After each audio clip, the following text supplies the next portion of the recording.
Disney turns another one of its attractions into a major motion picture, and we have to suffer through it.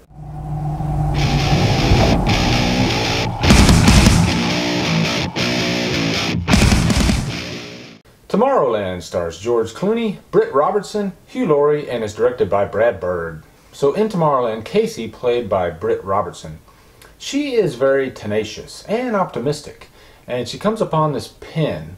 Every time she touches the pin, she ends up in Tomorrowland. So throughout the movie, Casey is figuring out what Tomorrowland is, what her purpose is in Tomorrowland, and what it can mean for the future of the human race. Guys, I'm going to cut right to the chase. I hate to do this, but in my opinion, this movie is horrible. And let me tell you why. What do movies like Alien, The Dark Knight, Jaws all have in common?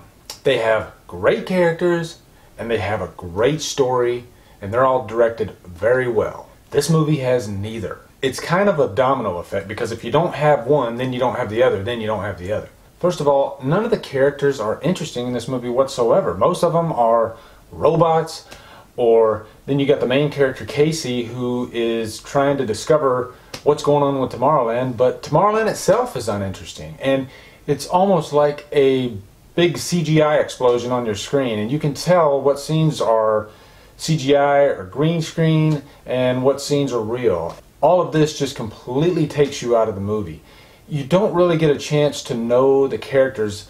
They're predictable and uninteresting. The acting is not bad. George Clooney does a good job, and I'll mention the little girl robot, Raffi Cassidy, I think her name is. She is actually a very good actress, and she holds a lot of the scenes. And there's one scene in particular at the end of this movie between her and George Clooney that might be the only scene that I felt invested in. And that scene really had hardly any special effects whatsoever. If it did, I don't remember it, because it was the emotion that was going on between her and George Clooney. And that was pretty much the only scene that really grabbed my attention. That's one thing that drives me crazy about some of these Hollywood big $150 million, $200 million movies. If you can't do the one simple thing of making me care about a character, showing two characters having a moment together and being invested in that moment. If you can't do that, then what is the point of all this other stuff that's around it? You can take a movie such as Fargo. Fargo is a great example. There was no special effects whatsoever in that movie, but it was so powerful because of the characters and their struggle. There's none of that in this movie whatsoever. And you might say, you know what, you're being a little hard on this movie. It's just a kids movie, but you know what? There are so many other great kids movies out there that I can attest to. E.T., The Goonies, Toy Story. The list goes on and on.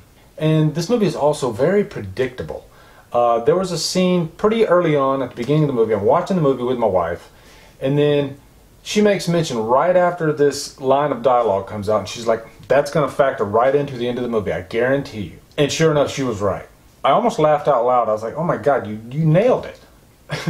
And also there is a lot of suspension of disbelief. Like at the beginning of the movie, you see the young George Clooney. He's got his little rocket backpack. He's trying to fly, but it won't fly. Instead, it catapults him probably 100 feet through a fence.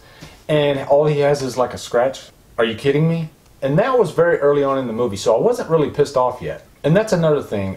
Some of the child actors in this, it's like they were acting in a Wheaties commercial instead of an actual movie. And that can totally take you out of the film. Look guys, I'm going to cut this review short. I can't really find a single redeemable thing about this movie, and unfortunately I'm going to have to give it looped in hell. I never want to watch this movie again. So what do you think guys? Am I wrong? Tell me I'm wrong. Write down in the comments. Tell me what you liked about Tomorrowland. Guys, subscribe to my channel. Follow me on Facebook and Twitter. Thanks for watching, and Humdrum out.